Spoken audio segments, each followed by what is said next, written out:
Assalamualaikum warahmatullahi wabarakatuh. Nama saya Eva Sulastri dengan NIM 206810119.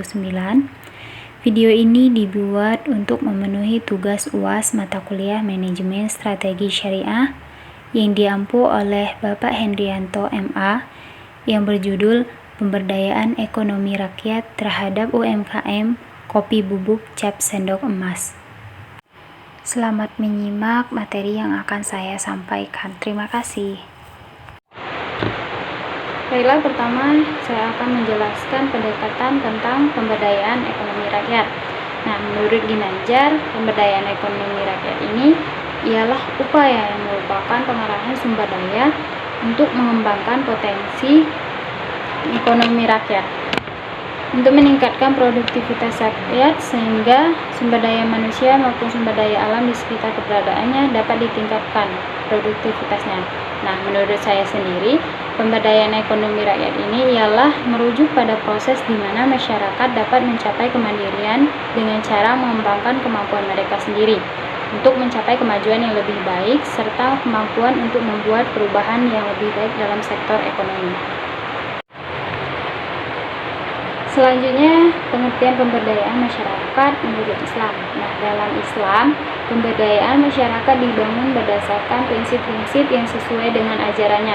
Terdapat beberapa prinsip yang harus dilakukan dalam melakukan pemberdayaan kepada masyarakat. Salah satunya yaitu prinsip kepedulian. Nah, prinsip ini merupakan bagian penting dari ajaran Islam dan mencerminkan konsep tauhid dalam Islam. Dalam Islam juga, pemberdayaan masyarakat memiliki tujuan untuk menciptakan kesejahteraan terutama dalam aspek ekonomi. Selanjutnya, adapun indikator dari keberhasilan program yang digunakan untuk mengukur pelaksanaan pemberdayaan masyarakat ialah yang pertama, mengurangi jumlah penduduk yang hidup dalam kondisi kemiskinan. Yang kedua, meningkatnya jumlah usaha yang dilakukan oleh penduduk miskin untuk meningkatkan pendapatan mereka dengan menggunakan sumber daya yang tersedia. Yang ketiga, meningkatnya kesadaran dan perhatian masyarakat terhadap upaya peningkatan kesejahteraan keluarga miskin di sekitar mereka. Yang keempat, meningkatnya tingkat kemandirian kelompok yang ditandai dengan pertumbuhan usaha produktif anggota kelompok, peningkatan modal kelompok, penyusunan sistem administrasi yang baik, dan semakin luasnya interaksi antara kelompok dan kelompok lainnya. Yang terakhir yaitu peningkatan kapasitas masyarakat dan pemerataan pendapatan yang tercermin dalam peningkatan pendapatan keluarga miskin yang memadai untuk memenuhi kebutuhan dasar dan sosial mereka. Selanjutnya saya akan menampilkan hasil dari wawancara. Sebelum menampilkan hasil dari wawancara, saya akan menampilkan profil usahanya terlebih dahulu. Untuk nama usahanya sendiri ialah Kopi Bubuk Cap Sendok Emas dengan pemilik usaha yaitu Marhantodi, beralamat di Desa Tunas Harapan, Kecamatan Curup Utara, Kabupaten Rejang Lebong, Bengkulu.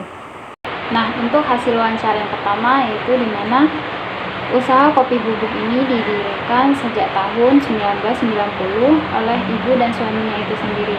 Namun, untuk saat ini ia telah memberikan hak penuh kepada anaknya untuk melanjutkan usaha kopi ini. Nah, modal awal yang digunakan untuk usaha kopi bubuk itu sendiri ialah sebesar 3 juta dari dana pribadi. Namun setelah usahanya berkembang, ia menambahkan modal dengan cara meminjam di bank sebesar 15 juta. Untuk harga kopi bubuk ini sendiri sangat bervariasi, tergantung dari berat kopi bubuk itu sendiri. Harganya yaitu mulai dari 15.000 sampai dengan 60.000. Dan untuk harga kopi bubuk ini sendiri sangat tidak menentu, tergantung dari harga biji kopi mentah dari petani.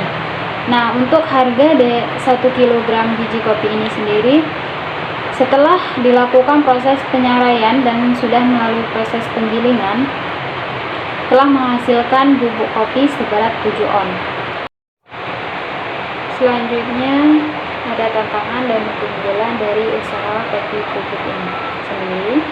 Pertama, kita lihat dari tantangannya, terdapat kendala yang biasanya ditemui yaitu pada saat proses pembuatan, di mana stok bahan sangat cepat habis dan mesin atau alat yang digunakan itu sering rusak. kendala selanjutnya itu dari proses penjualan, yang dimana sangat sulit untuk menjual di daerah yang susah dijangkau karena terkendala oleh waktu. Nah, untuk keunggulan dari kopi bubuk ini sendiri yaitu dimana kopi bubuk cap sendok emas ini menggunakan jenis kopi yang terbaik, yaitu jenis kopi Robusta. Nah, dapat kita ketahui bahwa untuk target pasarnya itu sendiri ialah warung grosir ataupun warung kopi dan coffee shop. Nah, untuk target yang belum mereka capai saat ini ialah belum bisa membuka banyak cabang. Nah, untuk strategi pemasarannya sendiri, ada beberapa strategi yang telah mereka terapkan.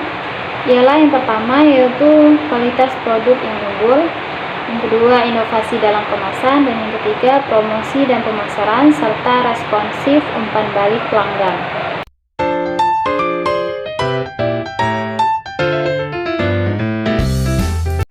Baiklah, mungkin itu saja video dari saya. Semoga bermanfaat. Terima kasih. Wassalamualaikum warahmatullahi wabarakatuh.